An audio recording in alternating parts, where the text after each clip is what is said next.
Welcome to the latest Seahawks Draft Blog live stream. Rob and Robbie here. We have got so many things to get into. There seems like there's an awful lot going on with the Seahawks at the moment and the sort of wider NFL, which may or may not have an impact on the Seahawks. Before we get into our thoughts on the Kansas City game, because that was a heck of a performance by Seattle, just want to say, if you've not subscribed to the channel, subscribe. It's the perfect time to subscribe because we've got a whole season ahead of us. There's going to be loads of content that you won't want to miss out on. Don't forget to like this video, leave a comment in the comment section afterwards. All of that will help the channel. If you are in the live chat and you want to make a comment, if you want to just support the channel or the blog, then leave a super chat and we will put it up on the screen. Robbie, that was fantastic to watch against the Chiefs. I did not stay up till 3 o'clock in the morning, as I didn't do with the previous game. This is the first year in a long time that I haven't stayed up to watch the preseason games. But I told Curtis I was not going to stay up for it, and I did stay up for the first drive. But then I went to bed because it just got so close to it got to about 1:30 that I'm going to stay up and watch the first drive. But then I went to bed, woke up in the morning, watched that game, and just loved so much of what I saw, in particular with that offense. What was your takeaway, Robbie, from that Chiefs win? Well, first of all, kudos to you, man, for staying up as late as you do to watch the games. Because I struggle on East Coast time, like coming from the West Coast, living in Seattle, to moving to the East Coast, and 3 hours difference, and having games normally start at 10 a.m. and 1 a.m. or 1 p.m. on Sundays, and then like Sunday Night Football and Monday Night Football usually start around 5. It starts here at 8. It's a struggle for me as well, just to stay up past 9 o'clock. So kudos to you, man, for all the staying up late for that. I actually did not stay up late for the game either. I actually did go to bed, but I did watch it in the morning, and it's just really hard not to get really excited about this team. I'm trying to temper my expectations. I know it's only preseason, but man, they look good. They look good. They look good, and it just feels fun to be a Seahawks fan right now. You know? Yeah, I think that's a great way of putting it. I think for years, Robbie, they talked about showing us the brand of football that we saw in that game. So that tough, physical running game. Perhaps it's not a coincidence that they're showing that ability with, a hefty investment at the offensive guard position, maybe you could argue. But also, I think, proper coaching. And I think it speaks to when you have the right people in charge of the right units, then players can take a step forward. And Anthony Bradford, on tape, always had a future as an NFL offensive lineman. And we didn't really see any of that for 2 years. He played a lot of football. So obviously different coaches, the two previous offensive coordinators or offensive line coaches, saw something in Anthony Bradford to want him to be part of everything. And yet it's taken this very experienced offensive staff, led by Clint Kubiak, the offensive coordinator, to get him to a position where I'm watching that tape, Robbie, and you can't get away from the tape of the first offensive drive. Everyone seems to be talking about it. It's been the talk of the NFL since Friday. You can't help but just be amazed at what you're seeing from that interior offensive line. Now, I know that I want to talk about Abe Lucas because he was the star of the show for me. Abe Lucas was absolutely sensational with the snaps that he had in that game. He was. I'm going to come back to Abe Lucas because this is a separate thing. This is it's interior offensive lineman first. Gray Zabel is getting a lot of praise, Robbie. I thought Gray Zabel was really good. There were still a couple of plays though where the sort of the rookie nature, that over exuberance. There's one play where I think he slips a little bit, and then Leo Chanel, from a blog favorite, from an interviewee on this channel, just nails him and sends him on his backside. So there's little things like that he's going to have to learn to avoid happening. The little slip, I don't know if it was his fault, if he tripped up on somebody, but apart from that, he was pretty good. I thought Jalen Sundell was absolutely brilliant. I've watched a lot of center tape in college football, Robbie, over the last few years, and then I've watched some veteran centers thinking, for example, the Falcons guy who's gone to the Bears, and I have not seen a game, and the caveat with this being preseason, and it's not a real football game, and it is only one game. I can't remember being as impressed with the sense performance as I was with Jalen Sundell. on Friday. Top class. I think he has to have the job. I think you have to go with him now and start with him in week 1 against the 49ers. That's the kind of center play that we've been waiting for. He is a perfect fit for this system. And if he can get anywhere close to what he showed against the Chiefs, Robbie, you might have a long-term answer at center with him. Yeah, no, absolutely. And you talk about the interior line, the guys that you started, those are the guys that should be going in week 1. They played well, they're opening huge holes. They're all super young. Give them an opportunity to grow and learn together. Even Gray Zabel, right? There's going to be opportunity for him to continue to grow as a rookie. There's plenty of room for the offense. They're going to struggle this season. I know there's going to be games where they're going to scheme, teams are going to scheme against that, and they're going to struggle. But giving them an opportunity to grow and learn together and build that like bond that those offensive lines seem to have, man, if you could do that, this team could be really fun to watch, as they start to figure this out. And I'm really excited about what they're already doing. So, man, I'm stoked. And I agree. I saw someone wrote it in the comments. He's won the job. I think he's won the job. Like, it's his. It's a hard sell to go. This is no offense to Olawolowo to me. We haven't seen enough of him to judge what he would look like in this system. Mm-hmm. And there are other things that are important, as we discovered when Clint Kubiak got the job. He puts a lot of emphasis on the center to call the plays. And if Olawotimi is just way better at doing that, then that has to play into it as well. But on that performance alone, it was exciting. If there are a few of us, Robbie, sickos who get excited about stuff like the play of a center. Right. And, I really enjoyed watching that. I just think you've got to give him a chance now. You've got to give him this opportunity to run with it. Obviously, he has a relationship with Gray Zabel as well. Yeah. And it's a really great point that you just made about the youth of this offensive line. And I find myself having to calm myself down a little bit here. I'm the same. Yep. Yeah. Because obviously it's just preseason. A year ago, Ryan Grubb had a great series against the Cleveland Browns, which was very exciting. And we didn't see any of that when the season started, really. And so you do have to just watch yourself. However, for the first time, I think at any point since I've been a Seahawks fan, because I was not a Seahawks fan when they drafted Walter Jones and Steve Hutchinson. They were there when I started to follow the Seahawks. Uh-huh. This is the first time that I'm looking at 5 young offensive linemen and thinking, these guys could be the line for the next 6-7 years. Yeah. These guys could be the kind of line, 5 individuals working as one in a system and a scheme that we know what it is and it makes sense. Yeah. Not players who fit the system, who have got the profiles to fit this scheme, who are angry, aggressive, physical, athletic, explosive. It just feels as if there is potential here for this to be one of the better lines in the league if they can keep growing and working with these coaches. And I can't think of anything short of finding the next legendary quarterback, short of us drafting the next Joe Burrow in round 5.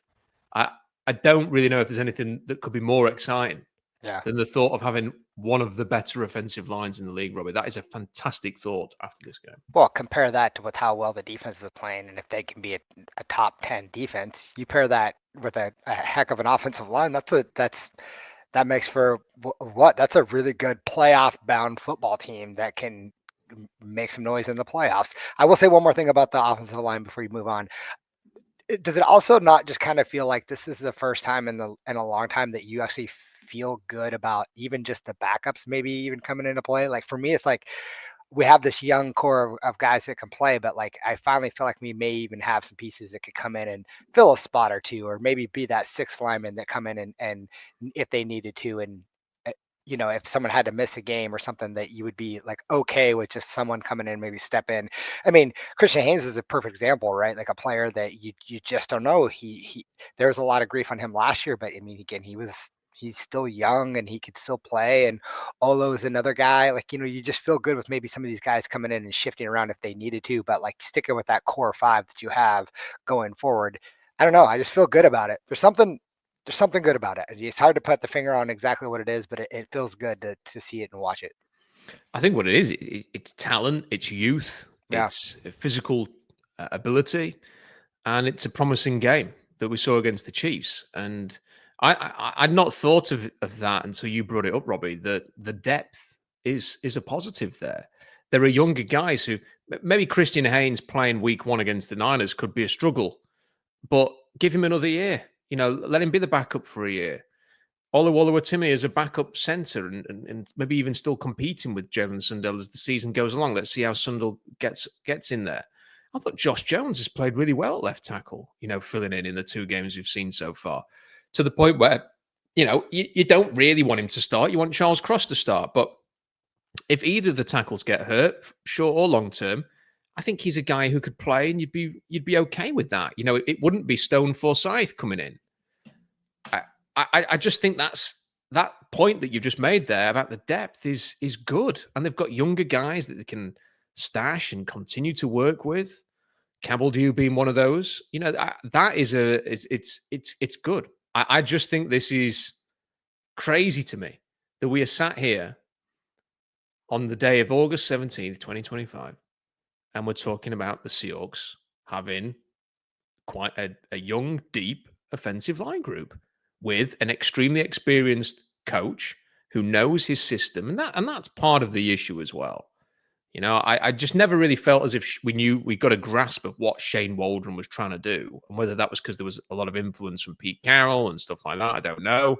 Last year, Ryan Grubb was just a fish out of water in the NFL.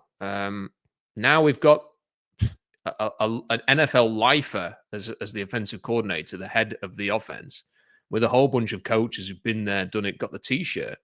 And you can see the results of that. I want to talk about Abe Lucas because he was obviously a player that I loved going into the league. And then he had that fantastic rookie season. He had the injury. He's now back.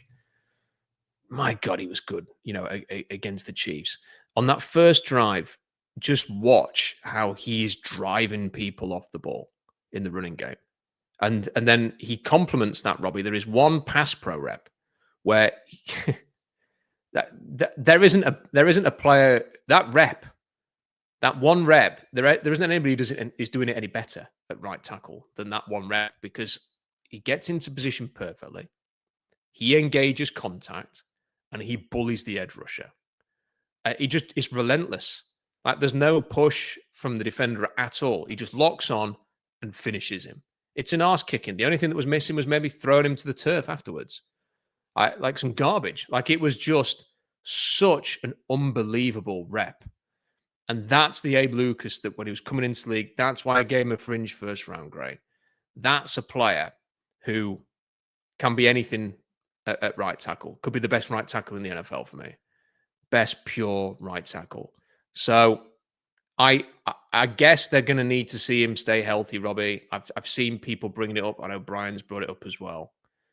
I wouldn't wait around to lock this guy down on an extension. They will have the medical information, and they will know how comfortable they are with giving him X amount of guaranteed dollars. But if they are in any way, shape, or form feeling pretty confident about this, I'm rolling the dice on that. The guy can play. The guy can be whatever he wants to be. He's got a great attitude. He is the kind of hard bastard that you want on an offensive line, in my opinion. He's got the mentality to lead that offensive line. I would extend him right now if the medicals said okay. What do you think? Yeah, I wouldn't say no to that by any means. That's it. We both loved Abe Lucas coming out. I mean, he's Washington State product, right? He's just a heck of a football player. We've always liked him. And when he's on the field, he always produces. He's always been super good. Again, it's just that health concern, right? Can he stay healthy? And I don't know. I don't know if he can. I remember, because it's funny that you brought it up, because I remember watching him when I first started watching the Chiefs game, and I was like, okay, look great, but let's just take him out now. Like, let's save that. Like, we don't need it. It's preseason.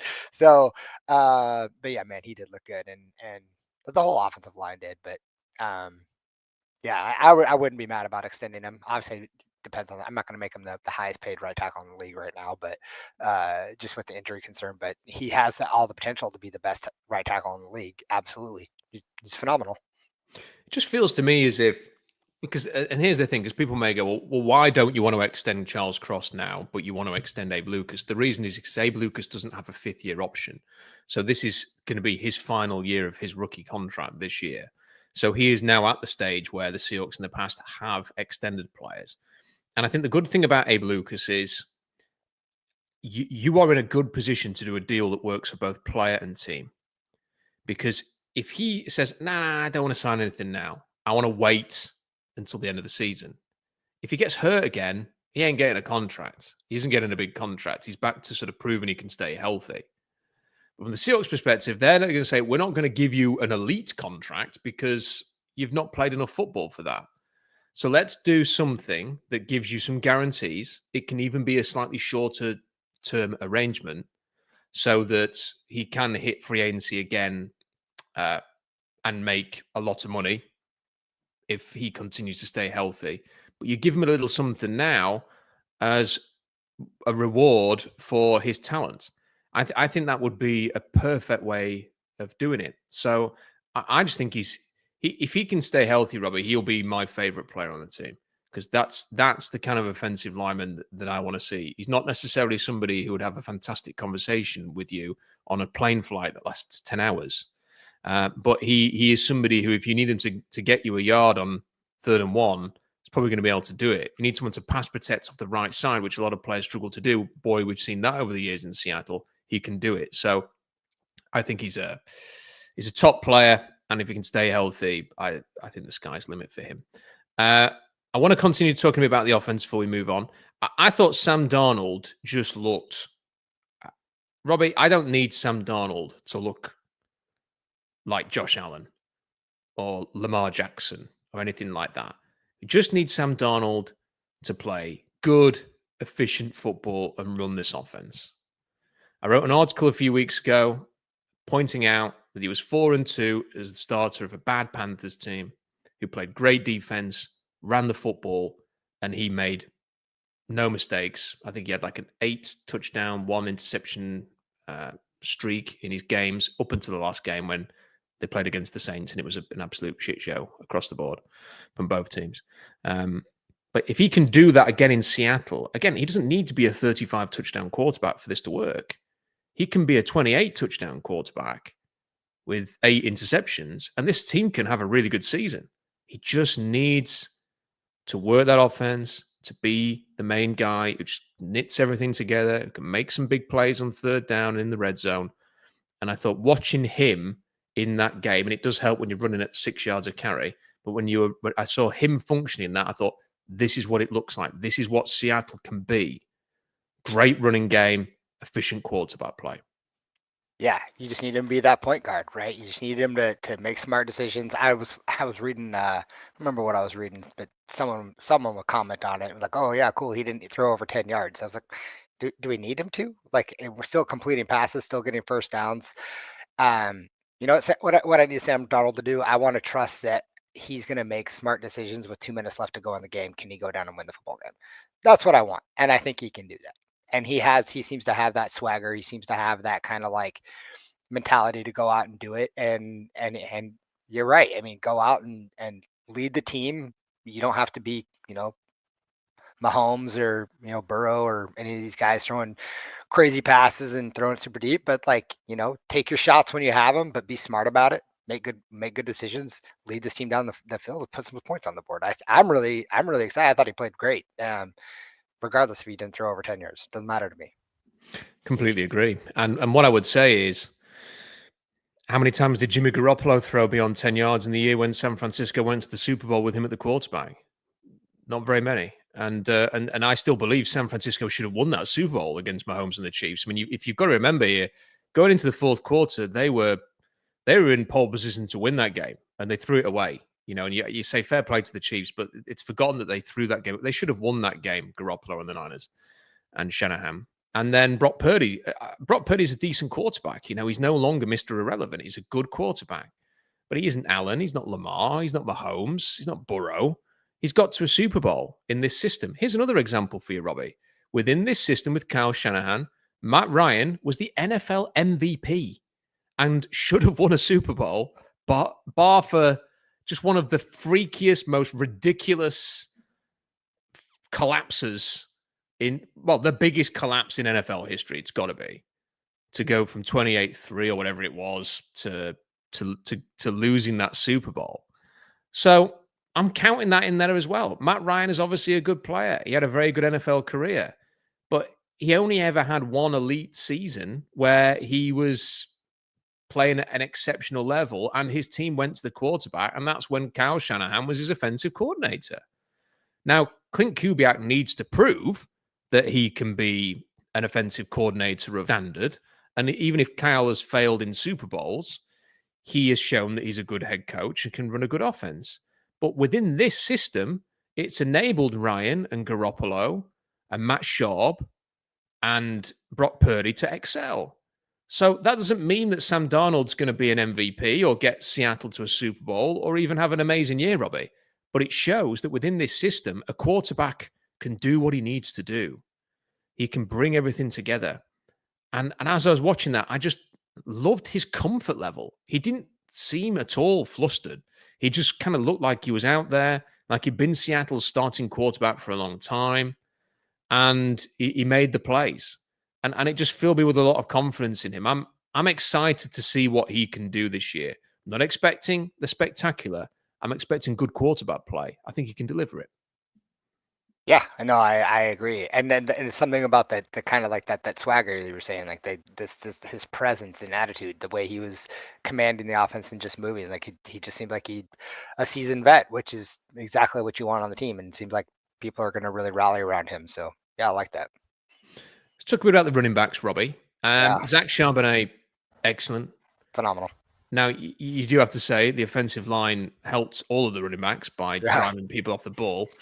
But also there were some decisions he had to make, some reads he had to make, which you read perfectly. The other running backs did very well as well. You know, Damian Martinez had a much better game than the previous week. Holani, I just like him. I liked him last year. I think most people did. You couldn't help but like the way he played. I think the fact it's really sad that Kenny McIntosh has got injured, but it's going to be an opportunity for Holani, I suspect, to come in and get on the roster. And if he had to play, if they had to play a game, Robbie, with George Holani at running back, I wouldn't be worried about that. Like I think he'd deliver. Jacardi, what's his name? Jacardi Wright, is it? The other guy, I like the way he runs. He's this big, bustling running back. He had that spectacular pieces of athleticism to stay on his feet and break off that big run. But he had some tough runs the previous week as well. There's a lot to like there. But I want to come back to Charbonnet.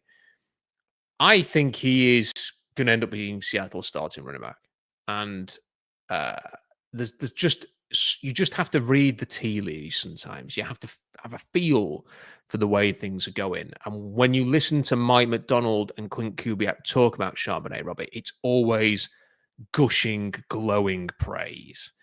And then when they talk about Ken Walker, Clint Kubiak has mentioned, well, you've got to get out there, you've got to be available, and he hasn't been.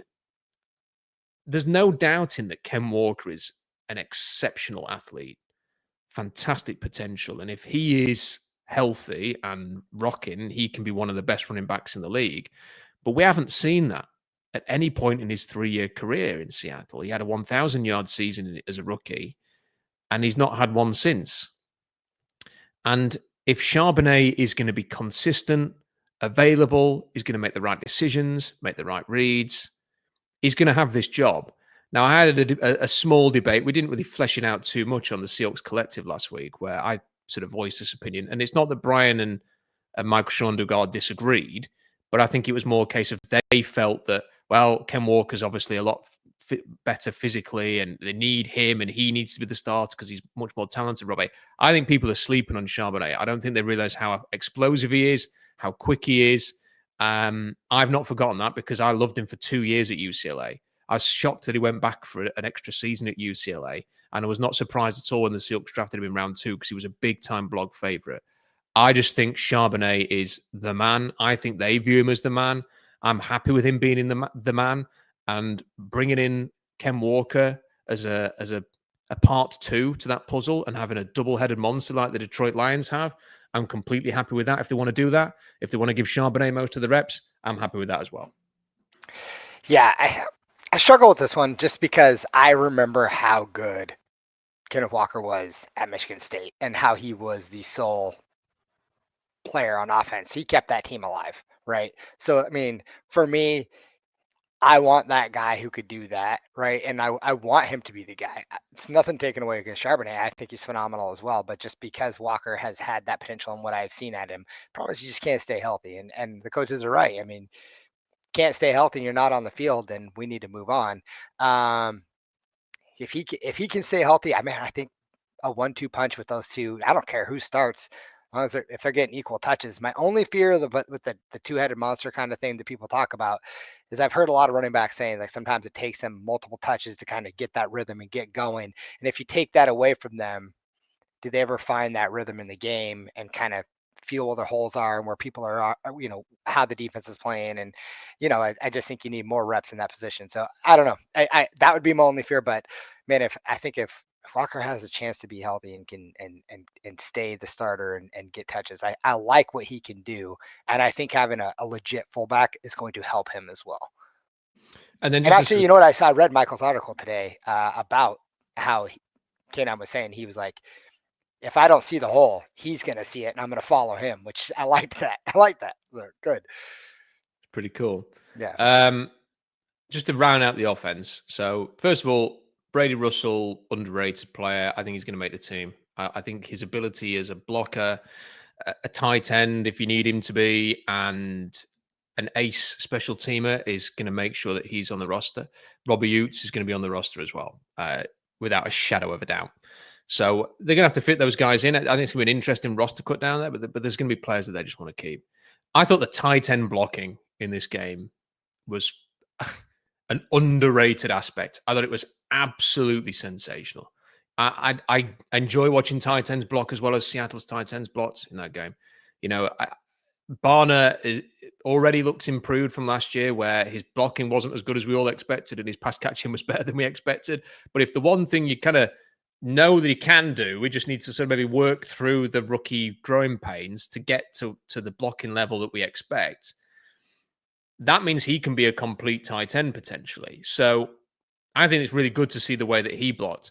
And then I have to say that we may look back, right? This is going to sound pretty ridiculous, but we may look back and Eric Saubert might be one of the best additions they made this offseason. Like, that guy can block. That absolutely fantastic. And he understands this system, this scheme. I've just got a feeling that, if you want to play certain downs and distances and you want to have players who can, not necessarily make the big explosive catch downfield or break off a big run or scramble as a quarterback, but if you just want somebody who in a key play is going to do their job, whether that's running across the line and sealing an edge to crack open a run, whether it's just helping a little bit out in pass protection with your tackle, or whether it's, hey, look, we expect this guy's only a blocker. He's gone on in the red zone, but he's blocked down, just chipped, sneaked out to the back of the end zone, catches the odd touchdown pass. Saubert's a heck of a player. And I think that's a fantastic addition. It's starting to make a lot of sense why they got rid of Noah Fant. A lot of sense, right? Like, completely. Complete change. These three guys that you just talked about, all great. And it's just fun to see. It's fun to see. And that they can line them up in different areas and move them around. And, Arroyo could play, wide receiver position and slide out. I think Kubiak could have a lot of fun with these tight ends combined with the running backs and the wide receivers that we have. This could be a really fun offense to watch. And then finally, the receivers. I know this is a position people are kind of semi-concerned about because they don't have three big names to throw to. And I'm not worried about it at all, Robbie. I think people, it's not as if they don't have anybody. I mean, Jackson Smith and Jigba is one of the brightest young receivers in the NFL. Cooper Kupp is an excellent wide receiver too. And yeah, he's going to have to stay on the field, and he may not be the Cooper Kupp that had 2,000 yards, but he's going to make his plays. He's going to be a great mentor for the younger guys on the roster. And because the position is so bloody expensive these days, really expensive, you need to find talent in the mid to late rounds. And it looks as if they've done that. We all know about Torrey Horn, but Jake Bobo had a couple of touchdowns in this game. As I was watching that game again, it reminded me, and I think I wrote about this. Juwan Jennings in San Francisco is a similar height to Jake Bobo. He is a similar size, and he ran a 4.71 at his combine. He's not fast. He's not a burner. Juwan Jennings had just shy of 1,000 yards and 6 touchdowns for the Niners last year. You can have a player like Bobo in this scheme making plays, and he can be a nice complement as the fourth receiver in this offense to some of the other guys like JSN and like Horton. And then you've got that Derek Young having a big game. And I think you've got guys like Ricky White who you can stash in your practice squad who you continue to develop. And I actually think, Robbie, rather than it be a concern, it's ideal. You've got a top 20 pick. You've got a very experienced, quality, extremely professional, highly respected veteran. And you've got a bunch of young guys who look like they can play. I think maybe it's not the ideal because you'd love to have a Justin Jefferson or somebody like that who's there, making plays when it's anybody, no matter who the quarterback is. But there's only really one of him. I think unless you're going to have somebody as genius as Justin Jefferson, this is about as good as it gets. And it's cost effective and it's smart the way the Seahawks have built this roster and have ended up in the situation now. I am not worried about the receiver position. Yeah, I'm not worried about it at all. And I think a lot of the talk is that Valdez-Scantling might not even make the team. So I think that's a good sign. You got a veteran player that you brought in to, sort of be that burner guy to take the spot. But I just take Metcalf's spot, and I just don't know if it's needed. And watching them play, I don't see any issues. They all run crisp routes. They're heck, they can all catch the football well. Again, you pair them with a good combination of tight ends and running backs, and I have no issues with this at all. So very quickly, there's a couple of other things I want to move on to. Defensively, it wasn't an amazing performance. Obviously, a lot of the starters didn't feature. I'm not worried about that, Robbie. I don't. Gardner Minshew played very well, and it's still an Andy Reid offense, so it's gonna make some plays. I'm not concerned about the defense. I think when you've got Leonard Williams out there and DeMarcus Lawrence, who looks, he's just got that look in his eye, like he wants to get out there and smack someone in the face. And that's kind of what I want from my defensive lineman as well. So once they get those guys out there, and Witherspoon, not concerned. There was a moment in the game when Brandon Peely got his safety, and the whole, like all of the big names, you saw Kobe Bryant and Devin Witherspoon were howling. They were screaming on the field when he got that safety. And then Witherspoon ran down the sideline, and you've got Julian Love, celebrating, and then they flashed to Leonard Williams doing a celebration, and you just think, God, this is fantastic. I'm getting a 2011, 2012 vibe from these guys. Like they're celebrating a backup nose tackle, getting a safety in the second preseason game. Like they just won the NFC Championship game, and they're just loving each other. They seem connected. Seeing those big smiles. There was nothing forced about it.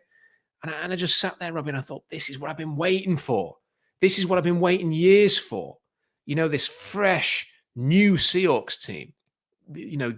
New characters, new potential heroes. Not, we're going to go and sign Luke Wilson again, or Bruce Irvin, or Benson Mayowa to fill a hole. It's new, it's fresh, it's exciting, and we've all kind of thought the defense is going to be fine, but let's see what the offense. You see the offense playing as well as it did.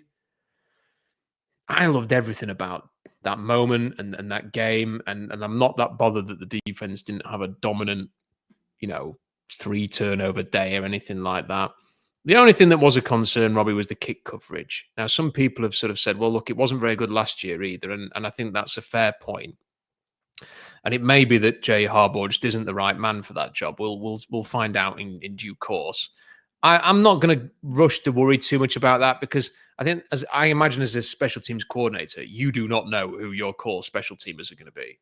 Like, whoever makes the cut, you're then going to build a special teams core from whoever makes the cut. You'll have some input into that, but ultimately, it's when you've got to cut down day that you can then get everybody together and go, right, let's sort this out. And I'd rather have problems now than in week 1. So if those problems are slapping you in the face now, you've got 3 weeks to work on it before that Niners game. So I'm not that worried about it, but it is something just to file and put a bookmark on that, because it can't be as bad as that when the season begins. Yeah, no, that was pretty bad, and I agree. Like, again, going back to my original thing, trying to temper my expectations a little bit, even with how excited I am. Temper the expectations. Maybe the special teams won't be as bad that it was last year, which is a good point. I think Harbaugh is going to be under the microscope this year a little bit, with what he gets and how he's able to turn the special teams around. So, I do feel comfortable with some of the guys that they're going to put on that team, because there's going to be some good football players that can go out there and make plays. So I'm hoping that it's not that bad. I mean, I feel like obviously we got the right punter, and it's got to see what he can do. So he's going to be under the microscope, but overall, I'm not overly worried about it right now. No. Okay, we're going to talk about Chenna Nwosu being back. We're going to talk a bit about the Trey Hendrickson thing, because that's coming to the fore today. And we're going to talk about Seattle's position in the NFC West, because that's also something I want to talk about. But we have a bunch of super chats, so I want to get through those. Martin says, this can sound a bit derogatory, but all I want Sam Darnold to be is a good system quarterback who doesn't take stupid risks. This team can capitalize on that. Completely agree, Martin. Completely agree. Thank you for your super chat. David says, is the defense good enough versus top 10 opponents? I think it is, Robbie. I don't see any reason why it wouldn't be. I don't think they played an awful lot of them last year, but they did play some good quarterbacks. And I think, well, let's put it this way. Everybody's back who was there last year, and they've added players from last season as well. They've got Imanwari. They've got DeMarcus Lawrence. There's some good young nose tackles showing up in camp. And Chenna might be there. We didn't have him last year. So I don't see any reason, Robbie, why they can't have a top defense this year. No, I agree. Actually, I'm really excited about the defense, probably maybe more so than I am about the offense. I really want to see what they can do and see what Mike McDonald can do with this team. I think they absolutely can be top 10 defense, and I think they're going to play well against top offenses. Glenn says the big improvement is the coaching. Glenn, thank you for the super chat. I agree with that as well. I hate to. I don't want to constantly talk about Pete Carroll, because he's not the coach anymore. And we wouldn't talk about him if it wasn't for the fact he's back in the NFL. But I have to say, I'm looking at stuff from the Raiders, and he's talking about bad tackling. He's talking about not having an offensive line selected for the first game of the season when they're in a very different place to the Seahawks and probably should have their line name now. I'm seeing him throwing himself around on the practice field, and everyone's saying, oh, haha, look how this man in his 70s is so youthful. And I watched his press. They made him, he always pushed back on the joint practice thing, didn't he, Robbie? He never wanted to do that in Seattle. Well, they made him do it last week with the Niners. And I could tell it was so. I watched the press conference. Curtis flagged it to me, and he said, oh, look at this. And he was not comfortable really at all last week, I don't think, with that whole setup. But it was almost like he'd injected himself with caffeine before he went to that press conference. He was bouncing off the walls like he'd had 10 energy drinks. And I just came away from this, Robin, saying, look, I'm always going to appreciate everything that Pete Carroll did for Seattle. But I could not watch him being the main man anymore with his son and Tater and his hand-picked defensive coordinator who's always been there and his hand-picked offensive coordinator with the same issues, the same inability to defend the run, the same problems up front, the same promises of a running game that never materializes. All of those same things, like the bad defense. And you look at this team, and Mike McDonald is going to get the defense ready and on point. It's a very different coach to Pete Carroll. It's going to be very details orientated. You've got an offensive coordinator who he does remind me a lot of Kyle Shanahan. And I just feel for the first time in forever, I'm not going to start singing the Frozen song. It feels as if we've got an offensive coordinator who feels like he could be a head coach if this works out, like a good season here, and he could be somebody who people are really interested in. Like, he's got something about him, and his experienced staff who are working on this offensive line, working on the running game, the details within that blocking scheme that we saw on Friday, that everybody's talking about. Every talking head on Twitter is talking about how the details are just so on point with everything. To me, Robbie, the coaching is so much where it needs to be now compared to where it was a couple of years ago. And that's no disrespect to Pete Carroll, but I think Glenn's right. The big improvement may well be the coaching. I think 1,000% is the coaching, and I think you're going to see it this year on the offensive side of the ball. Specifically going from Ryan Grubb, who struggled last year, doing things that were just weird. I don't know how else to say it, just weird. And going to Kubiak, who's going to be, I think just a level-headed, smart football coach that's going to help this team succeed. So yeah, coaching is top notch. Yeah. I can't wait for this season. Big Mike says, will there be a special short yardage goal line package from Milrow? I think almost certainly there is going to be, Mike, because we saw a bit of it in this game. Jalen Milrow did a. I prefer the brotherly shove than the tush push nickname.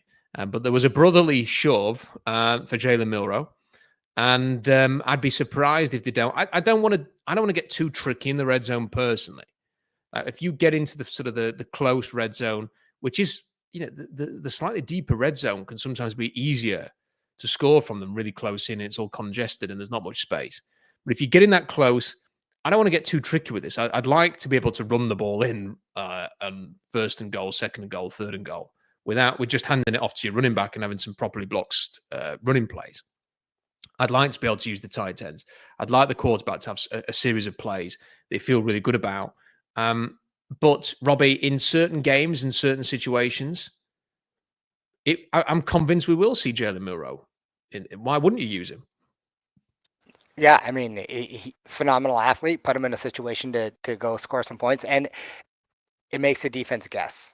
Right, they're not going to know what you're doing at that point. Right, if you have Darnold out there, it's a little bit different, but you put Milrow in, you're going to expect some sort of something coming, and they don't know really what to look for. And I think it's going to change it up. And I'm really looking forward to seeing kind of how they implement packages with him in the red zone. Yeah, and undoubtedly those moments will come, and I think Milrow.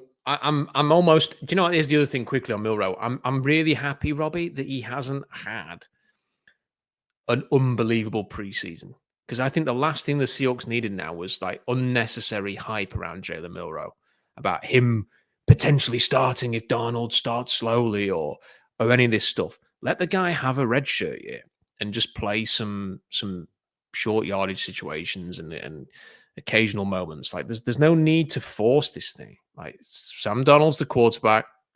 Let's just crack on without any talk of any quarterback controversy. Nano says, thanks, gents.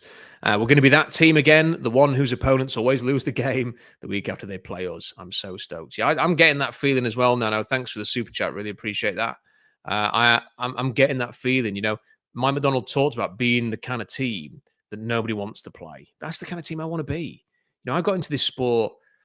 I didn't get into to football because I loved watching quarterbacks playing a finesse brand of football, throwing it 50 times a game. I got into this sport because you get to see big men hit other big men in the face and just being impressed with the physicality and the violence of it combined with a bit of tactics. And I still think the best teams have a degree of physicality about them, have that toughness mentally and physically. And the Seahawks have not had that far. They have been a finesse team for too long. Even if they didn't intend to be, they have been. So I'm seeing that. There's a reason why I have on my wall behind me Marshawn Lynch, Devin Witherspoon, and Cam Chancellor. That's the kind of football player I like. Someone who is going to hit with, and you're going to feel it the next morning. And I'm watching this team and I'm thinking, yeah, we're getting back to that. It's coming back. and it feels good. Niazul says odds of a K9 trade and a Cross Lucas extension done soon. Well, I think with Lucas, it'll come down to what the team knows medically about him. But I'd be all for that. I think Charles Cross, I thought that was always unlikely. And we've talked about it a lot, Robbie, during the offseason. There was like a bit of a media buzz about they're going to extend Charles Cross. They're going to extend, and they never, it never really felt like that was coming from the team. It was just more people assuming that was going to happen because he's eligible. But he has 2 years left in his contract, and they've got a franchise tag up the pocket, up the sleeve. There's no reason to go and pay him now. See if he can earn the mega contract rather than just handing it to him. I don't think there's anything wrong with that. So I don't see Cross getting extended anytime soon. I think that's for next offseason. Lucas maybe is more of a pressing concern. One or two people have talked about trading Ken Walker. I don't think it'll happen, Robbie, because I don't think he has enough trade value to warrant moving him on. But if somebody did want to offer you a great trade, you have enough depth at the position, I think, to at least consider it. I just don't think anybody is. And therefore, if you're not going to get a great price for him, I don't think there's any point trading him away. No, I wouldn't trade him unless someone came in and gave him a heck of a trade. I just don't see it happening, and I don't think there's a need for it. I mean, look, if the Bengals set, well, we'll come on to Trey Hendrickson in a bit. Like, here's a reasonable package that includes Ken Walker. I wouldn't be totally against him being the young player that you trade away, but they have already got a young running back who they seem to really like. So I don't know why they would be in the market for another one. But that's the kind of situation where I'd consider it. But I just don't think he's got that much trade value, so I'd keep him. And Hawks Coots says, is there a world where Jody pays Clint $5 million a year to stay? That is an interesting question. I mean, I suppose we have to wait. And it was a great preseason game. I know I've got massively carried away on this stream. But, Robbie, if he plays very well, I would like to see the franchise. You can't deny a man his opportunity. And if he wants to be a head coach, then you have to accept that. There's nothing you can do about that. But if there was an opportunity to help him stick around and create something here, we have seen other coordinators who have chosen not to leave immediately as soon as the job offers come in. Josh McDaniel was a good example of that. He stuck around in New England for a while. There's one or two others who have not just immediately moved on, but I don't know what Clint Kubiak's aims are. Is it to become a head coach as soon as possible? Or is it to put down some roots, to have some sustained success, to achieve something? For example, let's imagine a scenario where they had a great year and got to the NFC Championship game, but then fell at that final hurdle and didn't get to the Super Bowl. If you then gave him a lot of money to stick around and try and go one better next time, he might be inclined to do that. Yeah, I think it's interesting because it kind of reminds me of like the Ben Johnson situation in Detroit, right? Like, I mean, he had the opportunity for the last 2 years to go literally wherever the hell he wanted. He could have just picked the team that needed a head coach. I think some of these offensive coordinators now know they just don't want to take any sort of job and go to a team that has no direction and goal. And they maybe want a little more say and kind of build that reputation of, well, how much say do I get when I come in as the head coach? What compared to what the GM's going to do. And I think they got a good understanding of where they might want to end up. So he probably is going to have maybe the same kind of mindset. I mean, if his ultimate goal is just to be a head coach and he has a really good season, then he'll be off and we'll be back to the drawing board next year. But, I think if anything, it'll probably be at least 2 years, before he gets that. He'll probably drop some interest and want to see what he does again. But I don't see any reason why he would just leave after one season. Could happen. I'm not saying it won't, but I think offensive coordinators, like I said, they have the opportunity now to kind of like be a little more choosy.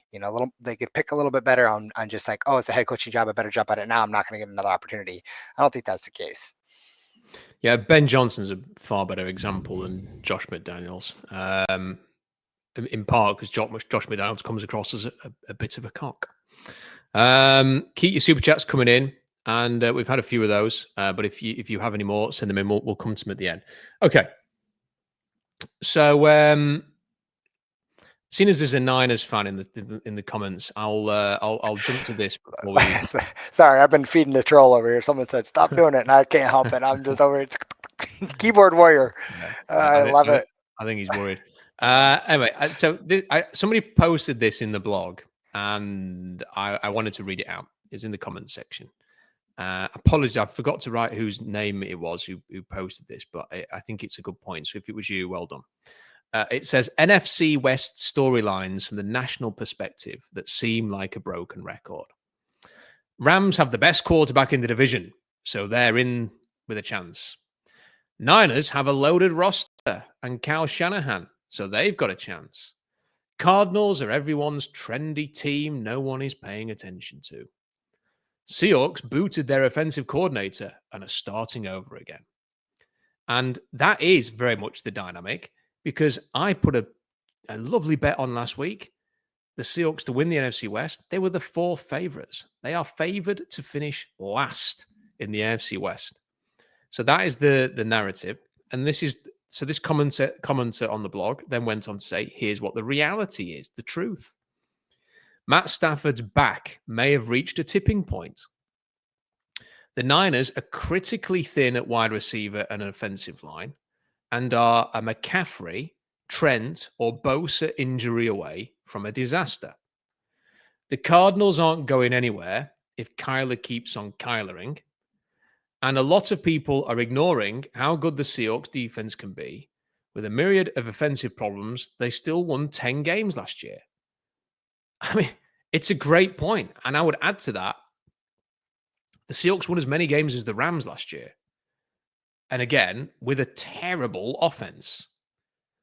And if the defense can match what it was playing like at the end of last season, and if the offense is much improved, the Seahawks are the best team in the division for me. And our brothers and sisters who follow other teams in the NFC West may think that I'm just being a homer, but people who followed Seahawks Draft Blog for a long time will tell you I am not a homer. But it's just how it feels. It's just how it feels to me, Robbie. The Stafford thing is a worry. Even if he starts the season, you have to be concerned there. They've lost their left tackle as well. They don't have Cooper Kupp anymore. And obviously got Puka Nacua, but they don't have Cooper Kupp anymore. So I'm not feeling the Rams. The Niners, to me, just feel like that team that has, a very good... Hey, how's it going, man? The Niners feel like a team... Robbie, they feel like the Seahawks did in 2017. They've had a great run. They had a loaded roster. They've still got some very good players. But a lot of players have now moved on. And they've started to pay everybody. And you've got people complaining about their contracts who feel like they've been left out of the running with that. They've had a head coach that's been there a long time. He's gotten to 2 Super Bowls, but he hasn't won any of them. So I'm not feeling the Niners. The Niners, to me, feel like they're past their best. They're past their peak. And then you've got the Cardinals. The Cardinals just feel like a team that, they can beat other teams on the day, Robbie. I don't feel as if they're capable of winning 10, 11 games and winning the division. I think the Seahawks are the best team in the NFC West. I think they're going to win the NFC West. And as the more the summer goes along, I don't feel as fearful being bullish about them. I think they can win a playoff game. I think they can have a bit of a run here. I don't think they have to for it to be a good season. I think if they win a playoff game, it should be considered a good season, even if they don't go any further than the divisional round. But I'm feeling pretty good. And I think in a wide open NFC, where all of the main quarterbacks from the AFC, I don't see any reason why they can't have a good run here. And maybe surprise a few people. Yeah. I think for me, Seattle has the most potential, right? I think there's the most potential there for Seattle, where I think there's just too many other holes on the other teams. I will say on the Cardinals front, they seem to be really well head coached. Like, he came out, it was a surprise. I remember, I think you and I even talked about how kind of like, what are they doing? Like, who is this guy? And like, I think he's come in and he's done a pretty good job for Arizona. I wouldn't be surprised if they're always going to be a tough out. I could see maybe a scenario where they could pull off a couple and get it. But you're right. I mean, Kyler Murray, I just don't have the faith in him that he's going to be he's the guy. So for me, Seattle has the most potential to be the best team in the NFC West. as you stated, the Niners they're aging. They've paid a lot of players. People are moving on. I think they're thin in a lot of areas. And the Rams they're going to live and die kind of by how well Stafford plays. But again, I do think that with the Rams, they're always that sneaky. You never really know. They could bring someone in, at quarterback that just like Stetson Bennett or whatever. He could just like come in and like how, right? And just somehow magically make it happen. But I do think Seattle for me has the most potential, and obviously I will be a homer on this by just saying I'm just more excited about them because I'm a Seahawks fan and I'm okay with that. So yeah, I think you make a good point about the Rams. I mean, Sean McVay is a very good head coach, and whoever Seattle's head coach is, the Rams play the Seahawks close, and they're always battles, aren't they? It's hard to imagine, for example, even if Jimmy Garoppolo was the starting quarterback for the Rams this season, you'd imagine the Rams would still give Seattle a couple of games. So I think that they're going to be tough. I fancy the Seahawks to do well, and I'm very positive. Like if I'm wrong, I'll admit I'll hold my hands up, and if I hope we're not wrong, but in 6 weeks' time, Robbie, if they avoid injuries and are just not very good, we'll sit here and talk about it. But I just feel really good about where this team. To me, they feel like one of those young upstart teams that is on the point of having a breakout season, and they've got a feel of like they have got a feel of the Ravens about them for me. Like the Ravens are always, when the Ravens are at their best, I'm seeing a bit of that. I know people have been comparing them to other teams. For me, it's not just a lazy comparison because McDonald's there. It feels as if that's the kind of team they can be. So I will say one more thing. I actually like being like, yeah, let us be picked fourth. I think we suck. I love that. I want to be able to be the underdog and prove people wrong. I don't want to be the LOB, but I love that they were like the underdogs. Like, who are these guys? And they just came in and slapped you in the face. I want that attitude. Like, I don't want to be the LOB again. There was only going to be one LOB, right? But I do want that kind of mentality where like, we're looked down upon, like, oh, these guys are nothing. And then you come in and just shut them up with your game. I love that. I want that. That for me is fun. Yeah, I can't wait to be out there week one. I'm counting down the days to when we're both in Seattle, Robbie, and that's right. Enjoying that week one game. It can't get here fast enough for me. It's 2.5 weeks away. So, hey, listen, I'm just as excited to go to the Mariners game too. Look, the Mariners playing well right now. Perfect timing.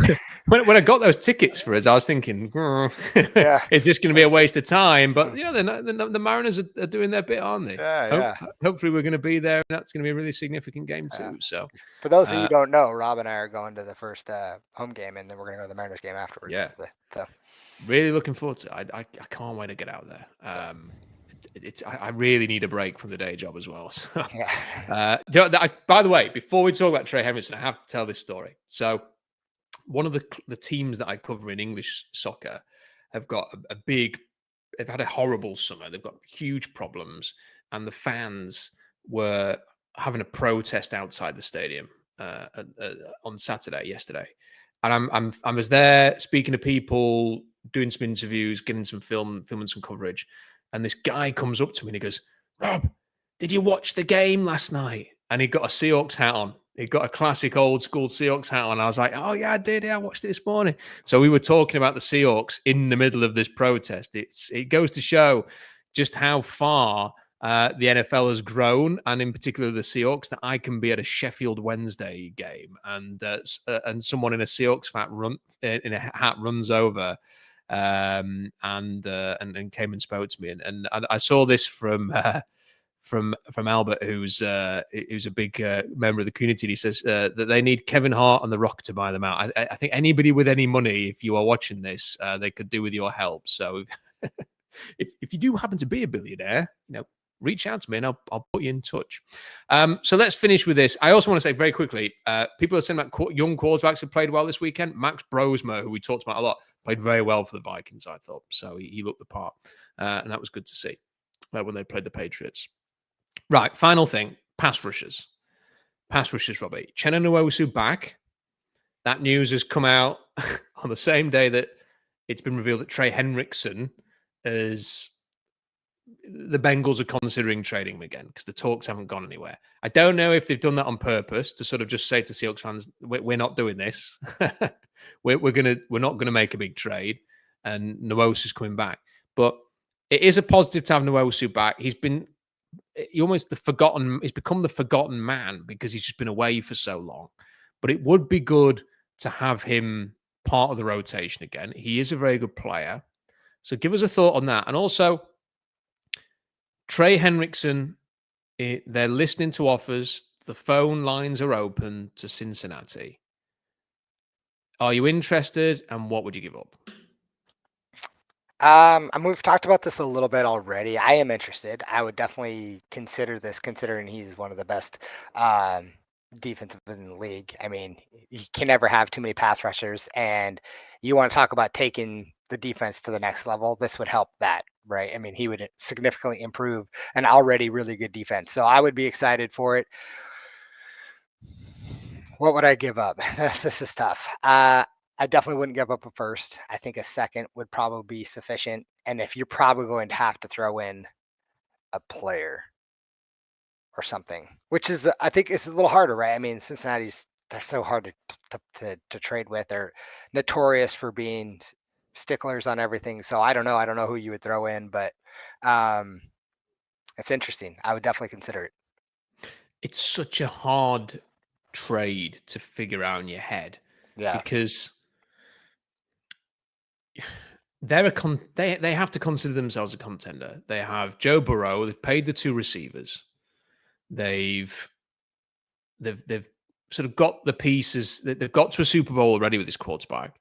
You know, the way they finished last season, they were playing as well as anybody in the NFL. They just gave themselves too much to do. If they got into the playoffs, they could have made a run without a shadow of a doubt. If they'd have got to the playoffs, Robbie, I would have backed them to make another run to the Super Bowl the way that Burrow was playing. So they have to feel like they're there. So how do you trade away a 17.5 sack a season guy? If you're going to do that, you have to get a return. Like, the aesthetics have to be right. That if you're trading this guy, there has to be a return. And you have to get somebody who is going to be part of the pass rush, you would have thought. So how do you do that? And people have been saying, well, just give them a second and Boye Mafe, for example. That's a lot, because then if Boye Mafe goes to the Bengals and has a good career, let's say, 4 to 5 years where he's getting 8 to 10 sacks, and if you have 2 years of Trey Hendrickson, you can, if that gets you over the top, fine. But if it doesn't, you kind of think, well, would you rather have Boye Mafe? I don't know how you do it. And then that's a second round pick as well. The thing is if you could insert, like, Trey Hendrickson is an Iron Man. He does not miss games. That's the first thing. So the age doesn't worry as much as it will be some other players. If you could get 3 years of Trey Hendrickson playing at the level he has for his time in Cincinnati, that could be the thing that takes you to a Super Bowl. Like, if you had a player who could get you 17.5 sacks playing in Mike Macdonald's system, how do you turn that down? But then there's the other dynamic of, if you bring him in, have you got to pay him straight away? Is that going to upset all of the dynamic of, Charles Cross has been very mature about his situation. Does he then start saying, hang on a minute, you've paid him and he's never been here? Do some of the other players, the younger players, start getting a bit pissed off that you've paid him and not them? Is Trey Hendrickson willing to come in and effectively play on his current contract with the promise of more, 10, 12 weeks down the line if he plays well and he fits in? And if you're renting him, what are you prepared to do? I mean, Seattle rented Leonard Williams for 10 games, gave away a second-round pick. So they're obviously very comfortable with those kind of deals. But was that a Pete Carroll desperation thing, or was that a John Schneider thing? So there's so many things to consider here, Robbie. I just wonder if they're going to say, look, the team's in a good place. The culture and everything is right. Trey Hendrickson would not disrupt that. He's a good player, good soldier. He's not going to come in. He's not an ego guy. He's a great personality by all accounts. I think he's handled this whole situation this year in Cincinnati very, very well. But maybe they're just going to sit this one out. Try and get Nwosu back. Consider signing a Clowney. Try and develop Derek Hall. Hope that DeMarcus Lawrence can stay healthy and have a big year. Hope that Nwosu can come back. That Boye Mafe can contribute. That Leonard Williams is still going to be great. And just crack on. And when Mike McDonald had the number one defense in the NFL, Robbie, with the Ravens, who were his top two pass rushers? Clowney on a 1-year rental and Kyle Van Noy, who was about 40 years old. So they've not needed an elite big name pass rusher to create pressure. I just wonder if the Seahawks are thinking, we've got the guys we need already, especially now with Nwosu coming back. What do you think?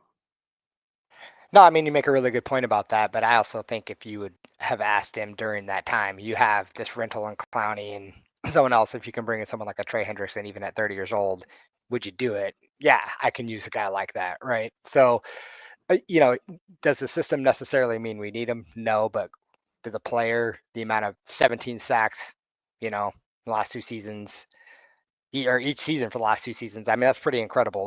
That's a player that that you want on your team. And part of me like feels bad for Joe Burrow because when I watched that quarterback thing, I remember when he was waiting on the defense, he was watching, he's like, come on. And all he kept saying is, come on, Trey, because he knew Trey was the guy who was going to make the play. Right. And that's what he was saying. So when they're like recording him, that's what it was. I'd take a shot. Why not? I mean, you want to take a team that, you could be a potential top 10 defense. This almost, I wouldn't say guarantees, but this definitely puts you in that scenario, right? Where you're definitely going to be one of the elite echelon defenses in the league.